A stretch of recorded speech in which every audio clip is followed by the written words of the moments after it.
So what is the role of immunotherapy for unresectable stage 3 non-small cell lung cancer?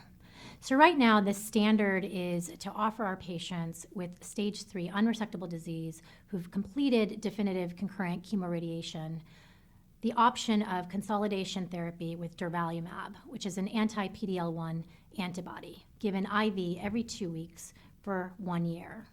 This is based upon the Pacific trial, which was a phase 3 international trial involving specifically patients with stage 3 unresectable non-small cell lung cancer, provided that these patients did not have evidence of disease progression after definitive platinum-based chemoradiotherapy. They were randomized to receive either durvalumab or placebo. This was done within 1 to 42 days after completion of chemoradiation in this trial.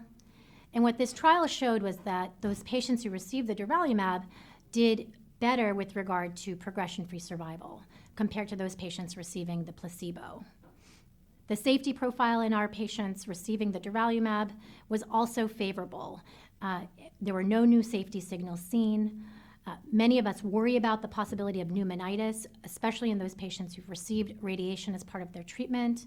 And there is concern that immunotherapy can also increase the rate of pneumonitis due to the possibility of patients developing autoimmune pneumonitis. But encouragingly, this trial did not show a significant increase in the rates of pneumonitis. The time to death or distant metastases also favored those patients receiving the durvalumab. And when they did a subgroup analysis, the investigators for the Pacific trial found that patients benefited with the addition of durvalumab regardless of their degree of PD-L1 expression. So even those patients who had less than 25% PD-L1 were found to benefit with the durvalumab. So it was based upon this data that the FDA did approve durvalumab as consolidation treatment after completion of chemoradiation in our patients with unresectable stage 3 disease in February 2018.